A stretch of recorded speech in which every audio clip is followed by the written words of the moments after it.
Mateo 2:6. Dice, Herodes entonces, cuando vio que los magos no regresaron y no le avisaron dónde había nacido Jesús, se enojó mucho. Y ahora te tengo una pregunta. ¿Cómo era Herodes?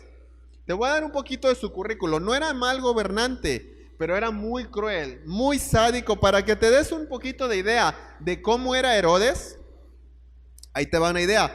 De acuerdo a la historia, Herodes mató a su esposa, mató a su mamá, mató a sus 2 hijos y mató a su hijo mayor. Y entonces juntó a todos los cabecillas y dio la orden: cuando yo me muera, mátenlos a todos.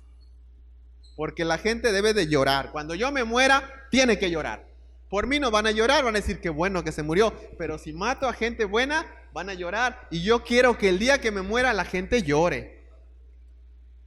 Y en esa época, en esa entonces, con ese emperador, ya lo vimos, nace el Mesías. Wow. Y obviamente ya vimos cómo era y qué dice la Biblia que hizo. Como sabía que Jesús era un bebecito que acaba de nacer y los reyes no le dijeron dónde estaba, dijo, para no fallar, mátenme a todos los niños menor de 2 años. Oye, pero ¿ellos qué tienen la culpa? Todos, porque entre uno de esos chiquitines va a estar Jesús. Mátenmelos a todos. Y dice la Biblia en Mateo 2:17 que se cumplió la profecía de Jeremías cuando dijo, voz oída en Ramá, grande lamentación, lloro y gemido, Raquel que llora por sus hijos y no quiso ser consolada porque han muerto. Imagínate una ciudad, imagínate tú como madre, que de repente un gobernador mate a todos los niños de una ciudad. ¿Cómo estaría la ciudad? Imagínense. Dice, por eso dice la profecía, no van a querer consuelo. Porque a una madre, ¿qué lo va a consolar, no? Imagínate un pueblo de mujeres, dice llorando, que pases por ese pueblo y oigas llorando a la gente. ¿Por qué lloras? Porque Herodes mató a todos los niños, a todos. Jesús no tuvo amiguitos de su edad porque a todos se los echaron. Y en ese entorno nació Jesús. Entonces ya se dieron cuenta cuando después de toda la Navidad y todo lo chido, empezó la violencia, empezó lo intenso, querían matar a Jesús. Y entonces de repente los reyes se fueron, Dios le dijo a los reyes, váyanse por otro lado. Herodes empezó a matar niños. De repente, antes de que Herodes matara, en Mateo 2:12, Dios le habló a José y le dijo, hey, vete por otro camino, aléjate, que quieren matar a los niños. Y José que se va de pelada. Después, en Mateo 2:13, ya se fueron y dijo, ya aquí nos vamos a quedar. Y le dice, no, regrésate a otra tierra. Y se va a Egipto. Y en Mateo 2:15 dice, 2:14, perdón, y él despertando tomó de noche al niño y su madre y se fue a Egipto. Y estuvo ahí hasta la muerte de Herodes, para que se cumpliese lo dicho por el Señor en la profecía que dice, de Egipto llamé a mi hijo, perdón. Y entonces de cuenta que Dios le dice a José, hey, vete, se va. Resumiendo un poco. De repente Dios le dice a José, hey, regrésate. Y después le dice a José, hey, muévete para otro lado. Y eso viene en Mateo 2:23. Y le dice, y vino y habitó en la ciudad llamada Nazaret, para que se cumpliese lo dicho por el profeta, que había de ser llamado Nazareno. Entonces vemos que de repente Jesús era como un prófugo de la ley de sus papás, corriendo para acá, regresando para acá, moviéndose para acá, los reyes saliendo por otro lado, Herodes matando niños, y entonces todo empezó un caos, una violencia contra Cristo y sus cristianos. Y entonces, quiero que recuerdes, por favor vayan a Mateo 2:6, dice ese texto así. Y tú, Belén, de la tierra de Judá, no eres la más pequeña entre los príncipes de Judá, porque de ti saldrá un guiador que apacentará o cuidará a mi pueblo de Israel. Entonces una de las profecías de Jesús del nacimiento de Jesús es que Jesús iba a ser un guía y un protector. Alguien que te guía y alguien que te cuida. Entonces, a veces en el cristianismo, como ya vimos que se desata lo intenso, hay momentos en tu cristianismo que te vas a enfrentar a decisiones difíciles. ¿Quién se ha enfrentado a decisiones difíciles en su vida? ¿Qué hago? ¿Me quedo? ¿Corro? ¿Hacia dónde? Entonces, en la vida, en tu vida, como hay un odio hacia el diablo, hacia Cristo, perdón, hay decisiones difíciles. Pero una de las profecías y cumplimiento que tenemos en Jesús, que dice que Él va a ser tu guía. Él te va a guiar. Si hoy en día tú estás a punto de decir, ¿qué hago? No sé qué hacer, es una decisión muy complicada. Dios te dice, yo soy tu guía. Yo soy tu guía. Y vemos que Dios lleva ayuda a la gente, la guía. Por ejemplo, los Reyes Magos, ya vimos que ellos iban a regresar a avisarle a Herodes y Dios le dijo, no, vete por otro lado. Ahí vemos a Dios guiando. De repente José estaba ahí con su niño y pues, disfrutando, y Dios le dice, hey, sal corriendo. De repente ya aquí me quedo, regrésate. Y de repente dice, y aquí me quedo, vete para acá. Entonces ahí empezamos a ver cómo Dios va guiando a las personas. Entonces Dios, el nacimiento de Jesús es una promesa para decir, yo te voy a guiar en tu economía, en tu matrimonio, con tus hijos, en tus negocios, en tus pensamientos, qué hacer, qué no hacer, dónde irme, dónde quedarme, en qué invertir, qué hacer. Yo te voy a guiar. Porque seamos honestos, es más feo cuando no sabes qué hacer que cuando sabes qué hacer, aunque sea difícil. Porque cuando no sabes qué hacer, te quedas bloqueado. Cuando ya sabes qué hacer, pues al menos lo haces, aunque sea difícil, ya sabes qué hacer. Entonces Dios promete guiarte. No sé qué estés pasando o tú que me ves, pero Dios te va a guiar. Es una promesa.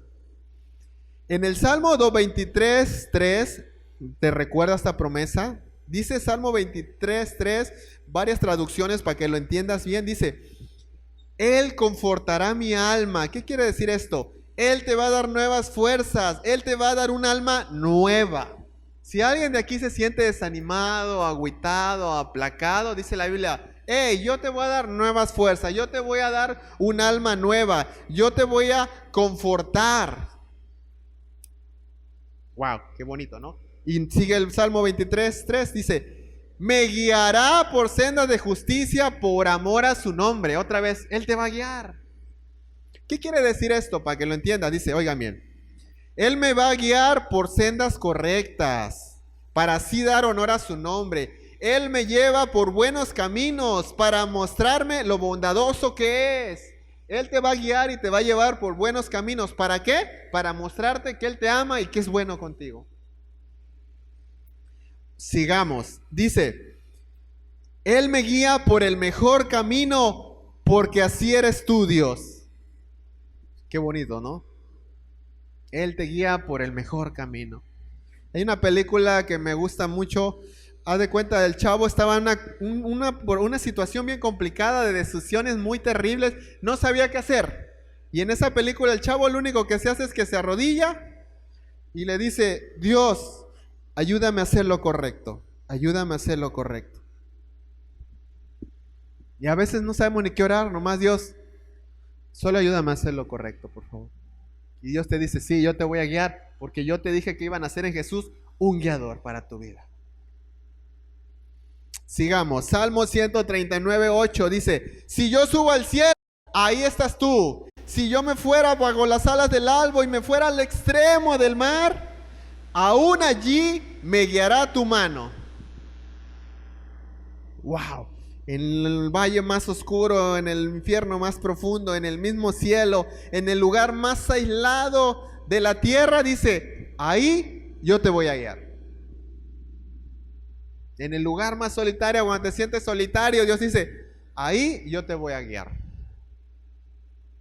Juan 16:13 nos lo recuerda. Juan 16:13 dice, cuando venga el Espíritu de verdad, el Espíritu Santo, Él los va a guiar a toda verdad.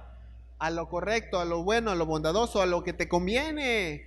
Es que ya estoy enfermo, es que tú dices, pues es que ya estoy grande, es que ya estoy enfermo, es que qué complicado es mi vida.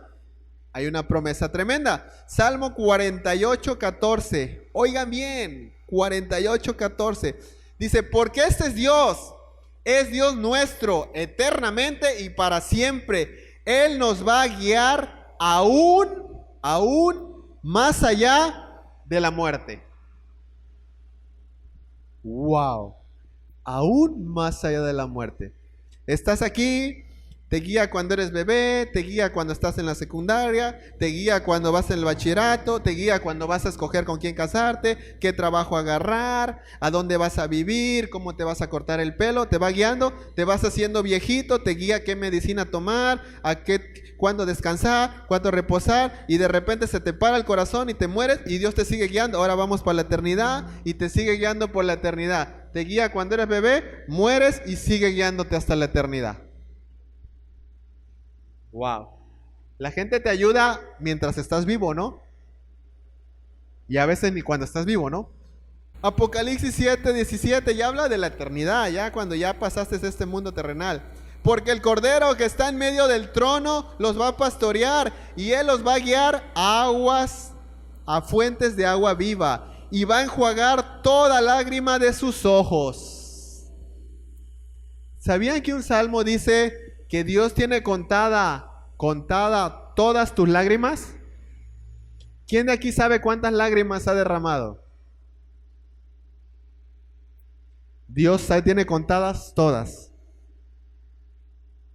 Dice, Pedro ha derramado 800, Jeremy, Carlita 5,000, Héctor 13,000, Jeremy 300, Jaime 450. Espérate, Jaime le pasó un problema, otra lágrima, anótale Ángel, anótame esa lágrima. Y va a llegar, dice, y llegando al cielo Dios te va a enjuagar todo. Toda lágrima. Qué bonito, ¿no? Decía un proverbio indio, nunca tengas miedo a llorar, ni le tengas miedo a tus lágrimas. ¿Qué no sabes que tus lágrimas caen de rodillas? Los más grandes hombres de la Biblia eran rechillones.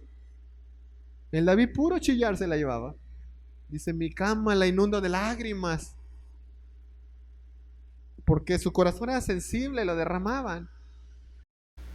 No hay lágrima que Dios no se dé cuenta y no hay lágrima que Dios no la tenga anotada. El por qué, si te la hicieron al propósito, sin querer queriendo, o si alguien se pasó de lanza contigo, Él lo anota. Wow. Y sigamos, dice que Él dice en Mateo 12, dice, y de ti saldrá un guiador que apacentará y cuidará a mi pueblo. Apacentar viene de cuidar, de proteger, de alimentar, de mantenerte bien. Entonces, Dios es un Dios que guía, pero también Dios es un Dios que cuida. ¿Se acuerdan la historia de que vimos que el dragón estaba esperando que naciera el hijo para devorarlo? Y de repente dice, y que lo arrebatan y lo ponen en el trono. Entonces el diablo está esperando para devorarte, pero Dios te cuida y te protege. Si estás tú aquí y todavía tienes fe en Jesús, Dios ha cuidado tu fe. Dios la ha cuidado. Si no, ya anduvieras blasfemando por allá, o en una secta, o tantas tonterías que hoy en día la gente se mete, ¿no? Dios te ha cuidado y te seguirá cuidando. Y se recuerdan, vayan por favor, busquen a 1 Samuel 17:34, 1 Samuel 17:34. Recuerdan que vimos que el diablo anda como león rugiente buscando devorarte, desbaratarte, destruirte, aniquilarte.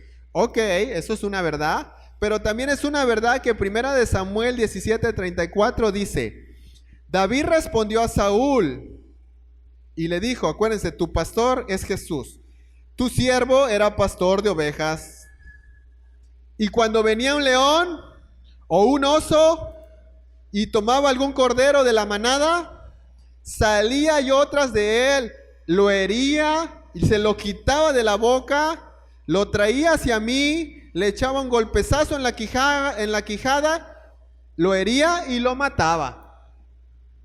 Entonces cuando de repente tienes tus caídas como cristiano, tus bajones, el diablo te agarra y te lleva y te arrastra y tú sientes que nadie te ayuda, te sientes débil, solitario, que nadie te entiende, golpeado, lastimado, mal. Dice la Biblia, ¡yey! Yo soy como David, yo voy a perseguir al diablo, le voy a pegar en la quijada, le voy a dar patadas y te voy a quitar de tus manos y te voy a agarrar y te voy a salvar.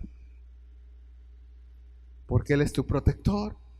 Entonces cuando te sientas mal, terrible, recuerda, ¡hey Dios! Tú me apacentarías, tú eres mi pastor, sálvame de esto que siento que me está devorando. Y Él te va a salvar porque una de las características de Dios es que es tu cuidador, te va a apacentar, te va a pastorear. Nunca te sientas desprotegido. En 1 de Pedro 5:6 dice, echen toda la ansiedad sobre Él, porque Él tiene cuidado de ustedes. Echen toda la ansiedad sobre Él, porque Él tiene cuidado de ustedes. ¿Qué es la ansiedad? La ansiedad, entre tantas cosas, es sentir que no tienes el control. La ansiedad es estar pensando lo peor, estar en una situación que creas que ya no tienes solución, que ya no puedes cambiar, que ya no puedes dominar, que ya valió. Y entonces la ansiedad es pensar lo peor, sentirte desprotegido, sentirte sin control, sentirte terrible. A veces vemos cosas básicas de ansiedad como cuando vas en el camión y hay mucho tráfico y tienes prisa y te despierta cierta ansiedad. ¿Por qué? Porque tú no puedes controlar los camiones, ¿no? Estás así.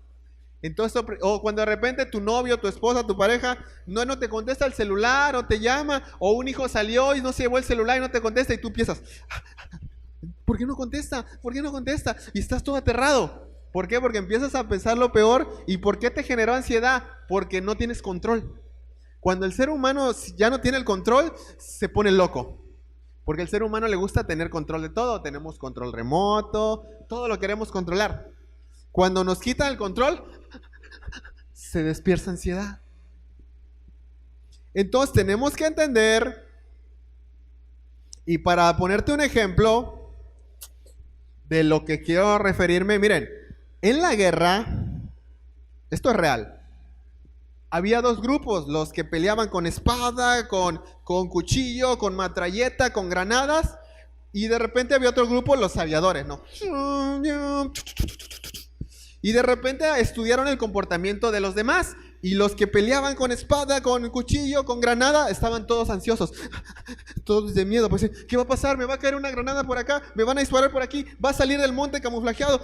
¿De dónde viene? Y pensando lo peor. Y los aviadores, que la mayoría de los aviadores se morían. Porque un aviador es salir a la guerra. Porque el otro está medio escondidillo ahí, pero el aviador es salir al enemigo. La mayoría les disparaban, los tiraban o caían muertos. Y los aviadores tranquilos, celebrando, cotorreando, y decían, y hasta felices. Y dicen, ¿cómo estos están felices y los otros están aterrados? Porque a diferencia de los aviadores, a los que estaban peleando mano a mano, los que estaban mano a mano no tenían el control. Decían, una granada, una espada, está camuflajeado, ¿por dónde va a venir? Y los aviadores, sí, ellos agarraban el control y decían, yo me voy a matar por mi gente. Y si viene el enemigo, yo le echo el avión. Y agarraban el volante y se aventaban, ¡pum! Y decían, bien, morí por la causa. Porque ellos tenían el control de la muerte, de su vida. Ellos decidían, yo decido morir por mi país, por mi nación. Y morían con gozo. Y qué bueno que morí, porque gracias a ese avión salvé a todo el pueblo que iban a tirarle. Al tener el control, la ansiedad se va. Pero en esta vida no tenemos control de nada. Y entonces estamos destinados a vivir en ansiedad. Y cuando entendemos eso, tenemos que recordar que hay alguien que siempre tiene el control. Y es Dios.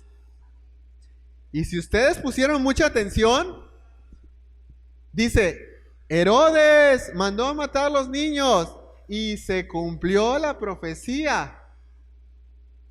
Y de repente José tuvo que salir huyendo. Y se cumplió la profecía. Y de repente José regresó. Y se cumplió la profecía. Y de repente regresó. Y se cumplió la profecía porque tenía que ser llamado Nazareno. Entonces vemos que hubo muchos cambios de pérdida de control que generaban ansiedad. pero vemos que siempre Dios tuvo el control, porque cada paso que sucedía había una profecía que tenía que pasar para que se cumpliera. Entonces vemos que al final del asunto sí hay alguien que tiene el control, Dios. Y si tú le das el control a Él, vaya ansiedad. Porque ¿cuál dice?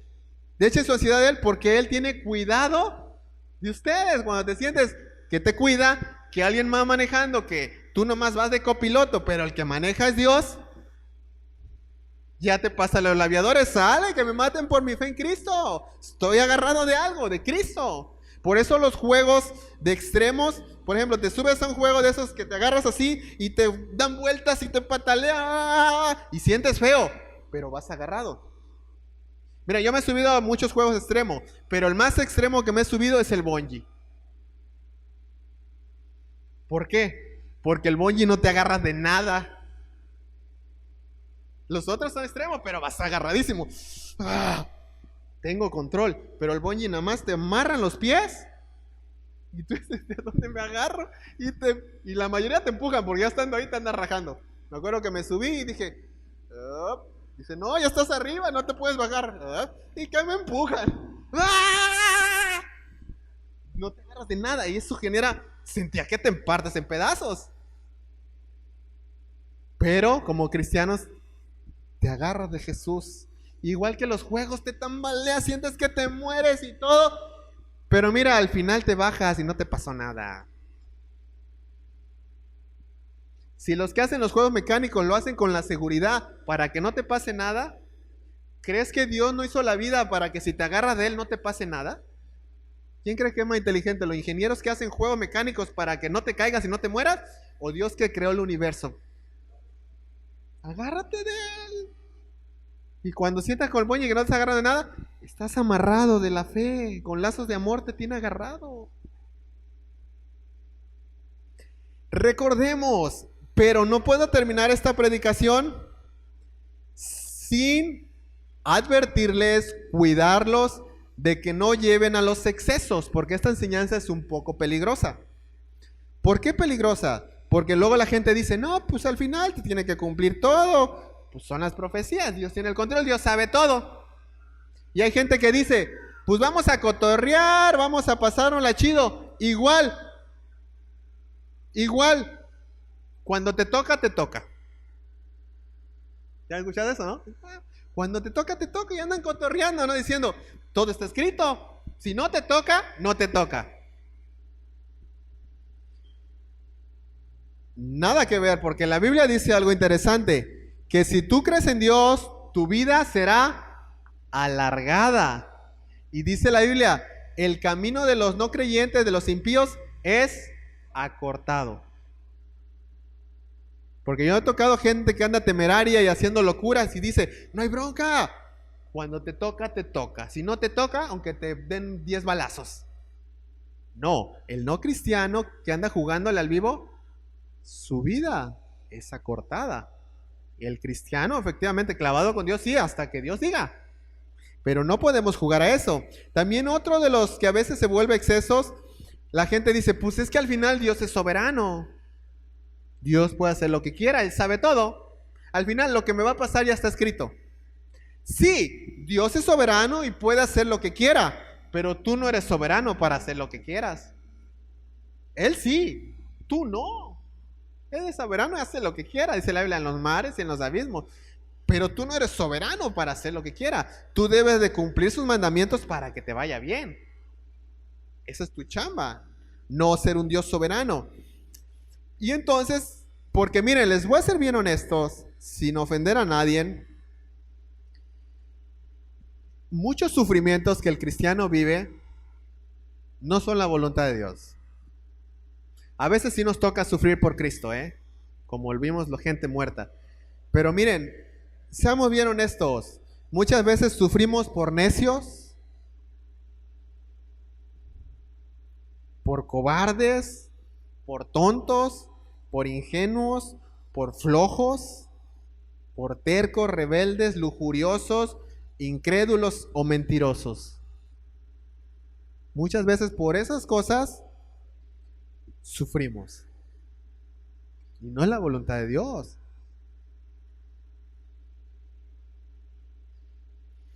Proverbios 19:3 me encanta. Se los voy a leer en varias versiones.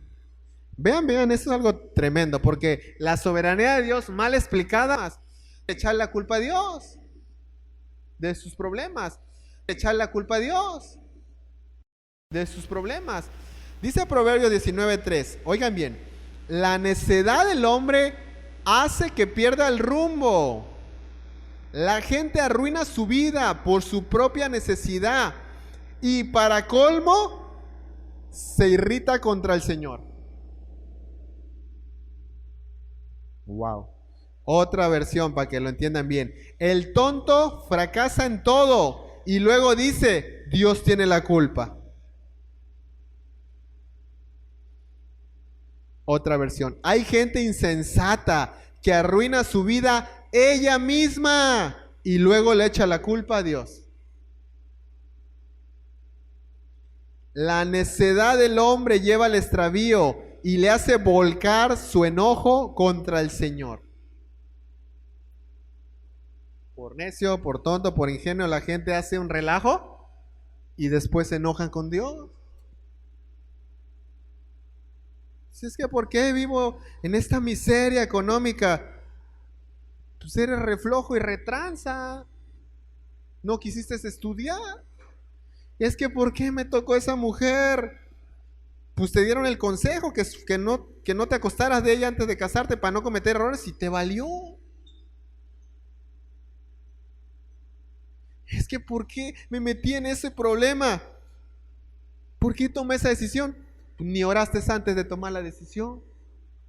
La tomaste a lo loco. Ni dijiste Dios.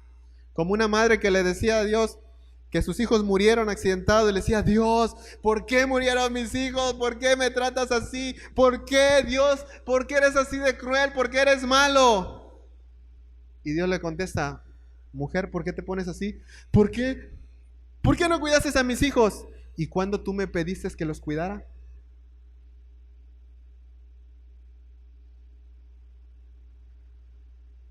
Salen nuestros hijos, luego se accidentan y decimos, Dios, ¿por qué? Ni oraste por su viaje.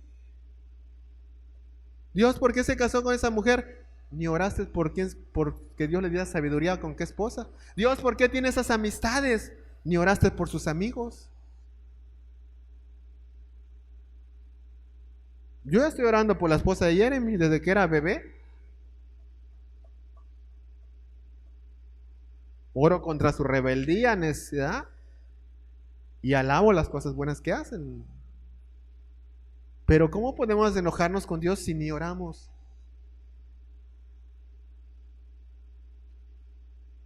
Y eso nos pasa a todos. Y que van a encontrar en el camino cristianos que dicen, es que Dios... No, Dios no tiene la culpa. Somos nosotros. Dice la Biblia, Deuteronomio 30:19. A los cielos y a la tierra llamo por testigos hoy contra vosotros, que yo pongo delante de ti la vida y la muerte, la bendición y la maldición. Escoge la vida para que vivas tú y tu descendencia.